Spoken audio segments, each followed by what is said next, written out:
why do we not need to worry about screen time? Because that seems to be the metric that everyone's measuring the most. Yeah.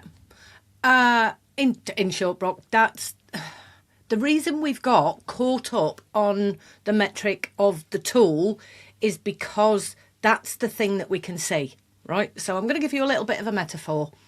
When I'm educating, when I'm teaching parents, when I'm teaching professionals, I talk about a city park. So if you were to take your little children to the city park, you can see the dangers, you do a risk assessment, you understand the kinds of issues that are there because you've been to a city park, you've grown up playing on equipment, being given all of the stranger danger conversations. But when it comes to the digital city park, we haven't been watching, we haven't been present, and unfortunately that's taken place over 28 years, and many parents don't necessarily know the dangers that exist in a digital city park. And so what is currently happening is a bit of a chicken little effect. If we ban the technology, i.e. we say the digital city park is out of bounds, we resolve the problem. And then what happens is we get guidance saying, but actually you can have this amount of screen time, this amount of device time, this amount of XYZ. And we're focusing on the tool, not the medium. And what I've been dealing with for 15 years are the problems that we face that I call cyber trauma.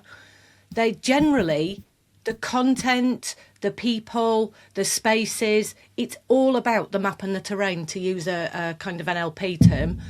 We're just focusing on the wrong metric. And as that video says, I purposefully emphasised the word time in terms of screen time. It's the wrong metric. If the park is dangerous, you wouldn't allow your children in there for an hour.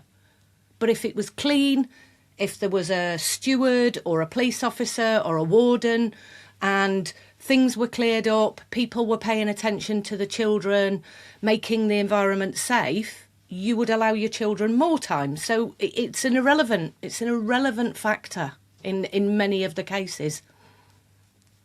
Yeah, as someone who grew up playing in a ton of parks, I appreciate the metaphor. So what can we, like, what do we focus on then if it's not just about time? Like, I understand it, like I spent a lot of time in parks growing up. Some places were great. And then, like, for example, there was a skate park. I didn't really like hanging out there because it was a bit dodgy. There was some things going on that I didn't like, and it had a very bad reputation. So, we stayed there when it was light. When it got dark, we left, we went home. So what is the kind of online, example of that? Like, how do we just, like, is it looking at, okay, don't go here, don't go there, don't go there, but these places are fine? Well, you gave a brilliant example there. I didn't go to the skate park because I didn't like it and there was dodgy people. So in the online safety space, we tend to talk about 4 C's of risk, which we talk about: content, contact, conduct, and commercialism.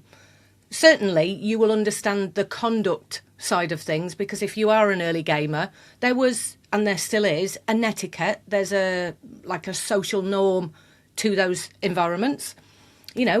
Excuse my French, but if you're behaving a bit of a dick in a first-person shooter and camping out, you are going to be evicted by your friends because they're going to say that's unfair play. If you are continuously sabotaging, the squad and what they're doing in a particular game, whether it's role-playing, whether it's first-person shooter, for example, you're going to be ejected by your peers because that kind of conduct isn't okay and it isn't warranted.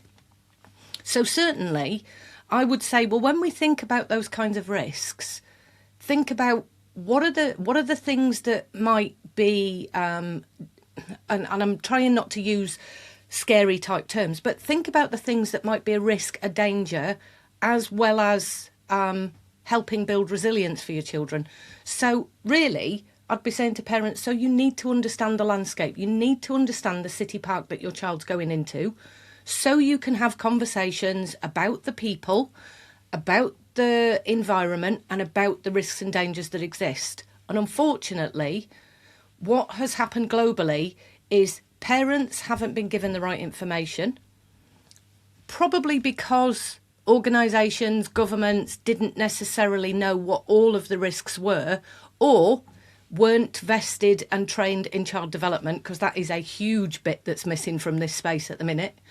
Understanding how children coming into adult environments were going to use those spaces and what that might mean. So for me, the two types of risks that I really hunker down on, especially with parents, are the kind of content they might experience. So that's war, gore, violent content, graphic media, because that has a real impact in terms of trauma and PTSD type stress events on the body, which, downstream can have an effect on physical health as well as mental health. But also the kind of people who might contact your children, and those are what we call bad actors, nefarious characters, perpetrators of crimes against children, however you want to dress it up. They are people who are not interested in the welfare of your children, but how they can exploit them. That might be a cyber criminal. It might be somebody who is interested in sextorting a child. It might be somebody who wants to financially extort a child. And really, those are the dodgy people that you referred to at the skate park. Yeah. It's kind of just hard to wrap my head around it personally, because, like my childhood, I feel like I had the golden years, where we were able to roam around and jump on our bike, go down to a park, go to a skate park, whatever, and have fun with our friends, and then come home when it got dark before the, lights turned on, or when they turned on, you sprint home. I look back at that now and I think it's just such a kind of different experience to what I see now. Maybe that still goes on in some places. And I grew up in Christchurch, New Zealand, very different to Sydney, Australia, much smaller. But, that's kind of a bit easier as a parent to see, okay, those are more just like physical threats. That's like a safety thing. How can we, lock that down? But online seems like this world that, like, where there's kind of so many question marks.